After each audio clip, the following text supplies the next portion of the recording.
নমস্কাৰ live hour ষ্টুডিঅ'ত মৰস্মিতা গোস্বামী আজি অসমৰ নিৰ্বাচনী ৰণসিঙা বজাব কেন্দ্ৰীয় মন্ত্ৰী অমিত শাহ আৰু ৰাজনাথ সিঙে মাৰ্ঘেৰিটা আৰু নাজিৰাত আজি অনুষ্ঠিত হ'বলগীয়া জনসভাত অংশগ্ৰহণ কৰিব বিজেপিৰ ষ্টাৰ কেম্পেইনাৰ গৰাকীয়ে বিশ্বনাথ গহপুৰ আৰু দেৰগাঁৱত নিৰ্বাচনী প্ৰচাৰ চলাব প্ৰতিৰক্ষা মন্ত্ৰী ৰাজনাথ সিঙে লগতে ডিব্ৰুগড়ৰ মোহনবাৰী বিমান বন্দৰত অৱতৰণ কৰি হেলিকপ্টাৰেৰে গৈ মাৰ্ঘেৰিটাৰ বৰগলাই আৰু আৰজি কমপ্লেক্সত আয়োজিত জনসভাত অংশ ল'ব অমিত শাহে মাৰ্ঘেৰিটাত বিজেপিৰ প্ৰাৰ্থী ভাস্কৰ শৰ্মাৰ হৈ চলাব প্ৰচাৰ অভিযান ইয়াৰ পিছতে নাজিৰাৰ বিৰোধী দলপতি দেৱব্ৰত শইকীয়াৰ সমষ্টিত কপনি তুলি বিজেপিৰ প্ৰাৰ্থী ময়ূৰ বৰগোহাঁইৰ হৈ চলাব প্ৰচাৰ ইফালে আজি প্ৰথমে বিশ্বনাথ আৰু তাৰ পিছত গহপুৰ আৰু দেৰগাঁৱত নিৰ্বাচনী ৰণসিঙা বজাব ৰাজনাথ সিঙে বিশ্বনাথৰ সাধৰু চাহ বাগিচাত বিশাল জনসভাত প্ৰমোদ বৰঠাকুৰৰ হৈ প্ৰচাৰ চলাই এপিচিচিৰ সভাপতি ৰিপুণ বৰাৰ সমষ্টিত বিজেপিৰ প্ৰাৰ্থী উৎপল বৰাৰ হৈ চলাব প্ৰচাৰ অভিযান তাৰ পিছতে দেৰগাঁৱত অগপৰ প্ৰাৰ্থী ভৱেন ভৰালীৰ হৈ প্ৰচাৰ চলাব ৰাজনাথ সিঙে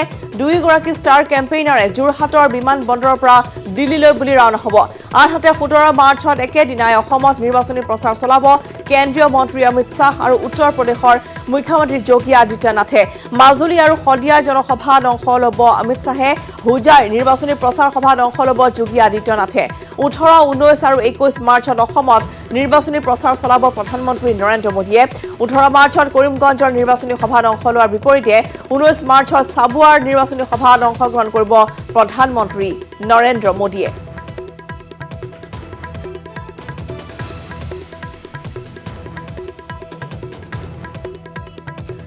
আৰু আজি অসমত নিৰ্বাচনী ৰণসিঙা বজাব কেন্দ্ৰীয় মন্ত্ৰী অমিত শাহ ৰাজনাথ সিঙে ইতিমধ্যে আমি জনাইছো যে মাৰ্ঘেৰিটা আৰু নাজিৰাত অনুষ্ঠিত হ'বলগীয়া জনসভাত অংশগ্ৰহণ কৰিব অমিত শাহে আনহাতে বিশ্বনাথ গহপুৰ আৰু দেৰগাঁৱত নিৰ্বাচনী প্ৰচাৰ চলাব প্ৰতিৰক্ষা মন্ত্ৰী ৰাজনাথ সিঙে এদিনতে দুগৰাকীকৈ ষ্টাৰ কেম্পেইনাৰ অসমলৈ ভাৰতীয় জনতা পাৰ্টিৰ হৈ নিৰ্বাচনী প্ৰচাৰ অভিযান অব্যাহত ৰাখিছে আমি পোনপটীয়া সম্প্ৰচাৰলৈ লৈ যাম কেইটামান মুহূৰ্তৰ পিছতে কিন্তু ইতিমধ্যে আমি জনাইছো যে আজি দিনটোত কেইবাখনো বিশাল জনসভা সম্বোধন কৰিব প্ৰতিৰক্ষা মন্ত্ৰী ৰাজনাথ সিঙে আৰু কেন্দ্ৰীয় গৃহমন্ত্ৰী অমিত শাহে ফ্লপ শ্ব' হ'ল মৰিয়নিৰ মাইবেলাত অনুষ্ঠিত কেন্দ্ৰীয় মন্ত্ৰী স্মৃতি ইৰাণী জনসভা স্মৃতি ইৰাণীৰ নিৰ্বাচনী সভাত আশানুৰূপ মানুহ নোহোৱাৰ অন্তৰালত আছে একাংশ বিজেপি নেতা কৰ্মীৰ ভূমিকা কেন্দ্ৰীয় মন্ত্ৰী স্মৃতি ইৰাণীয়ে মৰিয়নিত প্ৰচাৰ চলালেও কোনো ক্ষতি নহয় ৰূপজ্যোতি কুৰ্মীৰ আন অভিনেত্ৰী কিয় ছানী লিঅনীয়েও নিৰ্বাচনী প্ৰচাৰ চলালে কোনো ক্ষতি নহয় ৰূপজ্যোতি কুৰ্মীৰ ভেটিত নিউজ 18ৰে হোৱা সাক্ষাৎকাৰত এই মন্তব্য ৰূপজ্যোতি কুৰ্মীৰ বিজেপি প্ৰাৰ্থী হৈ ষ্টাৰ কেম্পেইনাৰ স্মৃতি ইৰাণী মৰিয়নিত আহি এখন জনসভাত ভাগ লৈছিলে এক প্ৰকাৰ প্ৰচাৰ চলাইছিলে আৰু তেখেতে উল্লেখ কৰিছিলে যে মৰিয়নি সমষ্টিত বিধায়ক ৰূপজ্যোতি কুৰ্মীৰ কাৰ্যকালত একো উন্নয়নমূলক কামেই নহ'ল আমি পোনপটীয়াকৈ জানিবলৈ চেষ্টা কৰিম বিজেপি দলৰ আজি কেন্দ্ৰত চৰকাৰ বিজেপি দলৰ ৰাজ্য চৰকাৰ যদি প্ৰকৃততে কাম হোৱা নাই তেন্তে বিজেপি দলৰ যিটো দুৰ্বলতা চাৰ্টিফিকেট বিজেপি দলৰ বিফলতা চাৰ্টিফিকেট আজি মঞ্চত আজি অসমৰ মৰিয়নি সমষ্টিৰ এই মঞ্চত স্বয়ং বিজেপি দলৰ কেন্দ্ৰীয় মন্ত্ৰী কেন্দ্ৰীয় নেতৃবৰ্গ ষ্টাৰ কেম্পেইনাৰ স্বয়ং আচল স্বৰূপটো বিজেপি দলৰ চৰকাৰৰ কেন্দ্ৰ ৰাজ্য চৰকাৰ আজি ইতিমধ্যে ৰাজহুৱাভাৱে ঘোষণা কৰিলে যে ৰূপজ্যোতি কুৰ্মী ডাঙৰীয়াৰ দিনত ইয়াত কাম হোৱা নাই পুঁজি দিলেহে আঁচনি ললেহে কাম হ'ব যদি আঁচনি নলয় পুঁজি নলয় ক'ৰ পৰা কাম হ'ব থাকিল কথা ৰূপজ্যোতি কুৰ্মী 3বাৰ বিধায়ক মই ইয়াত মাৰ্বল গুটি খেলি থকা ৰাইজে দেখি পোৱা নাই ৰাইজে নামঘৰ মন্দিৰ মছজিদ গীৰ্জাঘৰ ৰাস্তা পদূলি পানী যোগান আঁচনিৰ পৰা আদি কৰি অংগনবাড়ী কেন্দ্ৰ চাইকেল ষ্টেণ্ডৰ পৰা আদি কৰি ইয়াত যুৱ সংঘ মহিলা সমিতি ঘৰৰ পৰা আদি কৰি হাতী ওলালেও ৰাইজৰ মাজত থকা নগা গণ্ডগোল হলেও পুলিচ গৈ নোপোৱা আগত মই গৈ পোৱা ঘৰ জ্বলিলে শিলা বৰষুণত যদি ঘৰ বাৰী কাৰোবাৰ অনিষ্ট হয় তেতিয়া গৈ পেলাই ৰাইজক দেখা দিয়া ইয়াত ৰাইজৰ যেতিয়া বেমাৰ হয় এক্সিডেণ্ট হ'ল ক'ৰবাত ব্লাড লাগে মই 52 বাৰ এতিয়ালৈকে মৰিয়নি সমষ্টিৰ ৰাইজক ইয়াত কোনো আত্মীয় গৈ নোপোৱাৰ কাৰণে মানুহজনৰ মৃত্যু হৈ যাব পাৰে সম্ভাৱনা দেখি নিজে ৰক্তদান দি পেলাই জীৱন দান দিয়া এই কথাবোৰ ৰাইজে দেখা পাই আছিল ইয়াত ছচিয়েল মিডিয়াৰ পৰা আদি কৰি প্ৰচাৰ হৈ আছিলে যে ৰূপজ্যোতি কুৰ্মী ক'ত কি কৰিছে বহু জেগাত অন্ধকাৰত আছিলে কাৰেণ্ট দিলে নাই ৰূপজ্যোতি কুৰ্মীয়ে পানী যোগান আঁচনি বহালে নাই বহু জেগাত আজি মন্ত্ৰী বিধায়ক মুখ্যমন্ত্ৰী তৰুণ গগৈ ডাঙৰীয়াক হাতে ভৰি ধৰি পেলাই ইয়াত আঁচনি আনিলে নাই আজি গৰাখনীয়া ৰোডৰ বাবে ভোগদৈ নদী গৰাখনীয়াৰ বাবে আজি আঁচনি আনিলে নাই এইবোৰ দেখা পাইছিল সেইকাৰণে মই বিপুল ভোটত জয়ী হ'ম বিজেপি দলৰ এতিয়া ক'বলগীয়া একো নাই তেওঁলোকে কেইটা চাকৰি দিলে কিমান তেওঁলোকে আঁচনি বনালে কিমান বিদ্যালয় বনালে সেইবোৰ ক'বলগীয়া নাই সেইকাৰণে আবোল তাবোল বলকি স্মৃতি ইৰাণী ডাঙৰীয়া ইয়াত ভোট পাম বুলি ভাবিছে স্মৃতি ইৰাণীয়ে হওক ইয়াত দীপিকা পাডুকন, ইয়াত জুহি চাওলা, ইয়াত প্ৰিয়ংকা চোপ্ৰা, ইয়াত যদি কোনোবা হেমা মালিনী, ইয়াত নেহা কাক্কাৰ আৰু সানী লিঅনি, ইয়াত যোনে নাহক নাচক গওক, ইয়াত যিমানে যি ইৰাণী কিবা কিবি আহক ৰূপজ্যোতিক হৰুৱাব নোৱাৰে বিজেপি দলে। ইয়াত মুখ ঠেকেচা খাব। আৰু আজি স্মৃতি ইৰাণীয়ে মোহিনী মঞ্চত অসমৰ লগতে ভাৰতবৰ্ষৰ যে আজি উন্নয়ন হোৱা নাই, তেওঁলোকৰ কেন্দ্ৰৰ ৰাজ্য চৰকাৰ থকা স্বত্তেও উন্নয়ন কৰিব নোৱাৰিলে, তাৰ আজি বিফলতাৰ আজি তেওঁলোকৰ যিটো ফোপোলা ছবি তেওঁ নিজে দাঙি ধৰি দিলে যে তেওঁলোকে একো উন্নয়ন কৰিব নোৱাৰিলে। তেওঁ ক'ব পাৰিব লাগিছিলে মুকলি মঞ্চত যে ৰূপজ্যোতি কুৰ্মী ডাঙৰীয়া আজি যদি কংগ্ৰেছৰ বিধায়ক, আজি বিজেপি দলৰ তৰফৰ পৰা আমি ইমান ৰাস্তা বনালো, ইমান পানী যোগান আঁচনি বনালো, ইমান চাকৰি দিলো, ইমান বস্তুৰ দাম কমালো, আজি ৰূপজ্যোতি কুৰ্মী ইয়াত আমি উদ্যোগ প্ৰতিষ্ঠা কৰি ইমান সংস্থাপন দিলো, আজি ক'ব পাৰিব লাগিছিলে ইমান মাটি পটা দিলো, কি কৰিলে? আজি চাহ বাগানৰ শ্ৰমিকক মজুৰি বৃদ্ধি কৰিলে, আজি বোলে জনজাতিকৰণ কৰিলে, আজি বোলে ইমান অংগনবাদী কৰ্মীসকলৰ আশা কৰ্মীসকলৰ মজুৰি বৃদ্ধি কৰিলে, কি ক'লে? আজিতো একো তেনেকুৱা উন্নয়নৰ এটা চাৰ্টিফিকেট তেওঁ দাঙি ধৰিব পাৰিব লাগিছিল। আৰু এবাৰ কংগ্ৰেছ চৰকাৰ আহিলে মৰিয়নিবাসীয়ে লাভ কৰিব এজন কেবিনেট মন্ত্ৰীক। ৰূপজ্যোতি কুৰ্মীয়ে এইবাৰ বিধায়ক হিচাপে নহয় কেবিনেট মন্ত্ৰী হ'ব বুলি সমষ্টিত চলাইছে প্ৰচাৰ অভিযান। চিপৰাং মাৰিছে নেকি বা বিজেপিকে চিপৰাং ৰাজনীতিৰ ফলত ক্ষতিৰ সন্মুখীন হ'ব নেকি? আপুনি কৈছিলে একাংশ বিজেপি নেতাই আপোনাক সহায় কৰি আছে। আজি বিজেপি দলৰ যোৱাকালিলৈকে তেওঁলোকে গাড়ী, তেওঁলোকে বাছ এইবোৰ বন্দোবস্ত কৰি পেলাই এনে প্ৰচাৰ কৰিছিল যে 15-20 হাজাৰ মানুহ হ'ব, অত্যন্ত 10 হাজাৰ মানুহ হ'ব বুলি তেওঁলোকে কৈছিলে। বিহু, ঝুমুৰ, মিচিং বিহু, বিভিন্ন গায়ন বায়নে আদৰিব স্মৃতি ইৰাণী ডাঙৰীয়ানীক বুলি কৈছিল। কিন্তু কি হ'ল, আজি প্ৰায় 1800 বা 1900 মানুহ হৈছে, 2000 মানুহ নহ'ল সভাখনত। কাৰণ কেলে বিজেপি দলৰ বহু নেতা কৰ্মীয়ে আজি অসন্তুষ্ট প্ৰকাশ কৰি পেলাই আজি ইয়াৰ পৰা দুলেন নায়ক ডাঙৰীয়া আঁতৰি যোৱা, অলোক ঘোষ ডাঙৰীয়া আজি অসুখৰ কাৰণতে হওক তেওঁ আঁতৰি যোৱা, কামাখ্যাত আছে ইয়াত মুখ দেখাব নোৱাৰা এটা পৰ্যায় পাইছে। আজি আহে সৰু সুৰা মিটিং কৰি পেলাই গুচি যায়, ৰাজহুৱা সভা আজি সাহস তেওঁ নাই, আজি চিকিউৰিটিৰ মাজত বা আজি সভা কৰিব লগা হৈছে। আজি খেদা খাব কামাখ্যাত আছে ডাঙৰীয়া ইয়াত আহিলে মোহিনী সমষ্টিত, তেনে পৰ্যায়ত পাইছে। আজি বিজেপি দলত চিপৰাং মাৰা নহয়, উচিত কাম কৰিছে। দেখা পাইছে যে মহাজোঁটবন্ধনে কংগ্ৰেছৰ চৰকাৰ হ'বলৈ গৈ আছে। তাকে কৈ আছো, মহাজোঁটবন্ধনৰ চৰকাৰ হ'বলৈ গৈ আছে। মই চতুৰ্থবাৰৰ বাবে বিধায়ক হৈ মন্ত্ৰী হ'বলৈ গৈ আছো। সেইকাৰণে মোকো সকলোৱে কৈছে যে আপুনি মন্ত্ৰী হ'ব, আমাক সহায় কৰিব। আৰু মই প্ৰতিশ্ৰুতি দিছো যে যিসকল বিজেপি দল বা বেলেগ ৰাজনৈতিক দলৰ পৰা সহায় কৰে, মই যোনে সহায় কৰিব তেওঁক সহায় কৰিম। আৰু তেওঁলোকে উৎফুল্লিত হৈ পেলাই সহায় কৰিবলৈ আগবাঢ়ি অহাটোৱে বিজেপি দলৰ একাংশ কৰ্মীয়ে চিপৰাং মৰা আৰম্ভ কৰিলে, যাৰ ফলত আজি বিজেপি দলৰ এই সভাখন স্মৃতি ইৰাণী ডাঙৰীয়ানীৰ সভাখন ফ্লপছত পৰিণত হৈছে। অখিল গগৈয়ে মৰিয়নি সমষ্টিৰ পৰা মনোনয়ন প্ৰত্যাহাৰ কৰা অখিল গগৈক ধন্যবাদ জনাইছে ৰূপজ্যোতি কুৰ্মীয়ে। ৰাইজৰ দল বীৰ লাচিত সেনাকে ধৰি বহুকেইটা দল সংগঠনৰ সদস্যই কংগ্ৰেছক সহায় কৰিবলৈ আগবাঢ়ি অহা বুলি জানিবলৈ দিয়ে ৰূপজ্যোতি কুৰ্মীয়ে। তাৰ বিপৰীতে ৰাইজৰ দলকো পৰোক্ষভাৱে সহায় কৰি যোৱাৰ প্ৰতিশ্ৰুতি আগবঢ়ায় ৰূপজ্যোতি কুৰ্মীয়ে। অখিল গগৈ ডাঙৰীয়া প্ৰসংগলৈ আহোঁ যে তেখেতে মনোনয়ন পত্ৰ উঠাই ল'লে, তাৰ ফলত আটাইতকৈ লাভ আপোনাৰ হ'ব বুলি চৰ্চা চলিছে। এক প্ৰকাৰ আপোনাক সহায় কৰিলে তেখেতে। স্বাভাৱিকতে মই অখিল গগৈ ডাঙৰীয়াক বহুত বহুত ধন্যবাদ জনাইছো, কৃষক মুক্তি সংগ্ৰাম সমিতিক, লগতে বীৰ লাচিত সেনাৰ পৰা আদি কৰি যিসমূহ দল সংগঠনে আজি ৰাইজৰ দলৰ লগত চামিল হৈ পেলাই আজি অখিল গগৈ ডাঙৰীয়াক আগবঢ়াইছিল। আজি অখিল গগৈ ডাঙৰীয়া হয়তো মোক ডিব্ৰুগড় জেলত তেখেতে দেখা দিবলৈ যোৱা, গুৱাহাটী জেলত তেখেতক দেখা দিবলৈ যোৱা, তেখেতৰ মাতৃ গৰাকীক মই দেখা দিবলৈ যোৱা, হয়তো এই প্ৰসংগসমূহ মনত পৰিছে।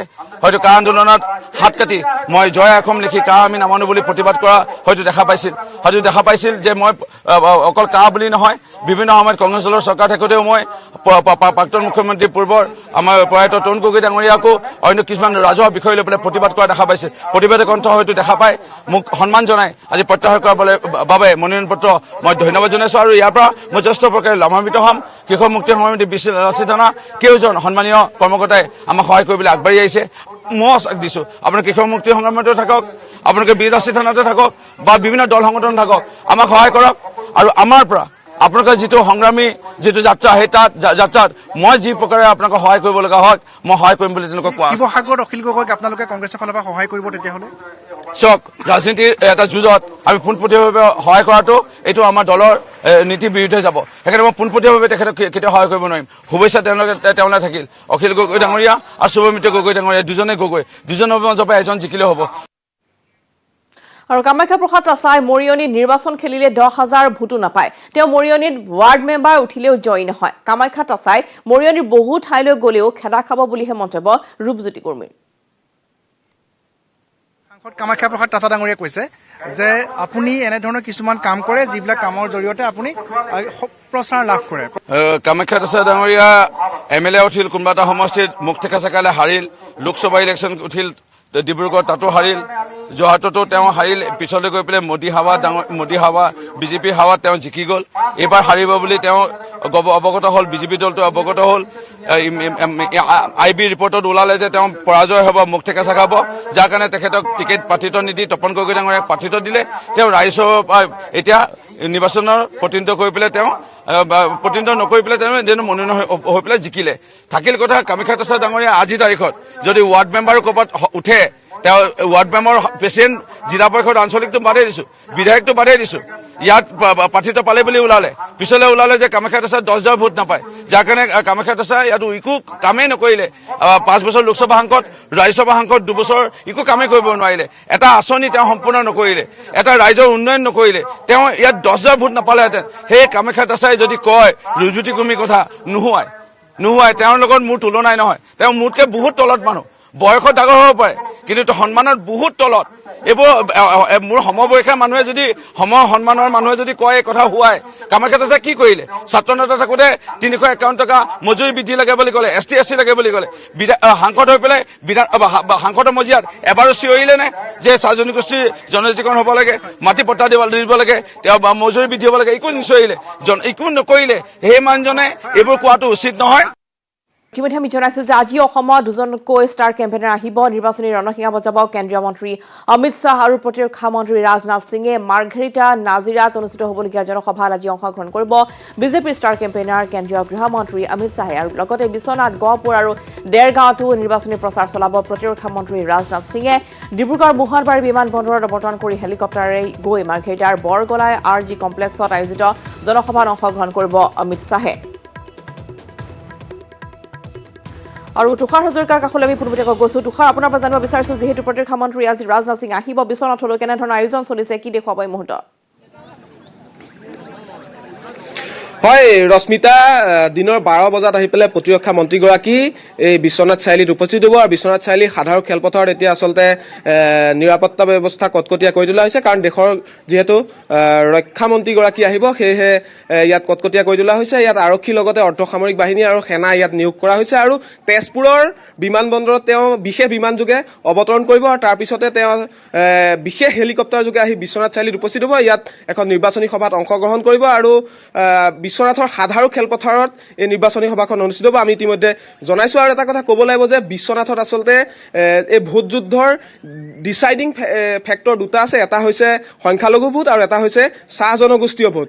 আৰু যিহেতু সংখ্যালঘু ভোট আচলতে বিজেপিৰ পক্ষত নাই বুলি কোৱা হয়, বা হিমন্ত বিশ্ব শৰ্মাই বাৰে বাৰে কৈ থাকে যে আমাক মিয়াৰ ভোট নালাগে বা সংখ্যালঘুৰ ভোট নালাগে, সেয়েহে এতিয়া বিজেপিয়ে চাহ জনগোষ্ঠীয় লোকসকলৰ ভোট যাতে অধিক লাভ কৰিব পাৰে, সেয়েহে এইটো এটা আচলতে ৰণকৌশল বুলি ক'ব লাগিব। আৰু বিশ্বনাথৰ সাধাৰু চাহ বাগিচাত আচলতে এই সভাখন সেইকাৰণে আয়োজন কৰা হৈছে। চাহ বাগিচা অঞ্চলত এই সভাখন আয়োজন কৰা হৈছে। আৰু লগতে গহপুৰত যি স্থানত আচলতে এই সভা অনুষ্ঠিত হ'ব ৰাজনাথ সিঙৰ, সেয়াও হৈছে এখন চাহ বাগিচা, ঘগৰা চাহ বাগিচা, তাত অনুষ্ঠিত কৰা হৈছে। সেয়েহে যাতে বিজেপিয়ে চাহ বাগিচাৰ অধিকাংশ ভোট পায় আৰু কংগ্ৰেছে যাতে চাহ বাগিচাৰ ভোট ফালিব নোৱাৰে, ফালি পেলাই তেওঁলোকৰ পক্ষলৈ নিব নোৱাৰে, তাৰ ৰণকৌশল ইয়াত প্ৰস্তুত কৰা হৈছে। আৰু ইতিমধ্যে মই জনাইছোঁ 12 বজাত আহি পেলাই ৰক্ষা মন্ত্ৰীগৰাকী ইয়াত উপস্থিত হ'ব। আৰু ইতিমধ্যে ইয়াত নিৰাপত্তা বেষ্টনী কটকটীয়া কৰি তোলা হৈছে। মোৰ সহযোগী তপনে ইয়াত দৃশ্য দেখুৱাব। নিৰাপত্তা ব্যৱস্থা ইয়াত কটকটীয়া কৰি তোলা হৈছে আৰু ইয়াত তন্নকৈ ইয়াত পৰীক্ষা কৰা হ'ব। আৰু ইয়াত আৰক্ষীৰ লোক, ইয়াত অৰ্ধ সামৰিক বাহিনীৰ লোক, ইয়াত সকলোকে ইয়াত নিয়োগ কৰা হৈছে। আৰু সকলোৱে ইয়াত তেওঁলোকৰ কাম কাজ ইয়াত আৰম্ভ কৰিছে, সুৰক্ষা ব্যৱস্থা কটকটীয়া কৰি তোলাৰ কাৰণে চেষ্টা কৰিছে। মই কথা পাতিবলৈ চেষ্টা কৰিম। ইয়াত আৰক্ষীৰ লোক আছে, কি ক'ব, কেনেকুৱা ধৰণৰ সুৰক্ষা ব্যৱস্থা আপোনালোকে গ্ৰহণ কৰিছে? কাৰণ দেশৰ প্ৰতিৰক্ষা মন্ত্ৰীগৰাকী আহিব আৰু কিছু সময়ৰ পিছতে আহি পাবহি। হয়, যিহেতু দেশৰ প্ৰতিৰক্ষা মন্ত্ৰী আহিব, সেইকাৰণে আমাৰ নিৰাপত্তা কটকটীয়া ব্যৱস্থা কৰা হৈছে। সকলো তন্নকৈ চেকিং কৰা হ'ব। চেক কৰাৰ পিছতে তেওঁলোকক ভিতৰলৈ যাব দিয়া হ'ব। কেনেকুৱা ধৰণৰ ইয়াত ব্যৱস্থা কৰা হৈছে? কি ধৰণৰ আপোনালোকে ইয়াত? আমাৰ এইটো হেনেল আছে, হেনেল দি চেক কৰা হ'ব প্ৰত্যেক মানুহক। হেনেল দি চেক কৰি কেনে এজনকৈ চেক কৰা হ'ব যে তেওঁলোকে কোনো ধৰণৰ কুটৰা বস্তু ভিতৰলৈ প্ৰৱেশ কৰিব নোৱাৰে। তাৰ বিষয়ে কি বস্তু নিবলৈ দিয়া নহ'ব? পানীৰ বটল আদি কৰি বেগ যিকোনো মেচ দেচলাই কি বস্তু নিবলৈ দিয়া নহ'ব? ধৰ বেগ নিব নোৱাৰিব, ধৰ মেচলে যদি কিছুমানে তামোল কাটিব চিগাৰ চাকু লৈ আহে সেইবিলাক নিব নোৱাৰিব। এনেকুৱা আৰু তেখেতসকলক গোটেই বডিটো পূৰা চেকিং কৰা হ'ব, তাৰপিছত ভিতৰলৈ প্ৰৱেশ কৰিব। পুৰুষ মহিলা উভয়? না মহিলাৰ কাৰণে আছুতীয়া আছে, তেখেতসকলৰ ভিতৰত মহিলা চেকিং কৰিব, মহিলা পুলিচ আছে, তেখেতসকলে মহিলাখিনিক চেকিং কৰিব।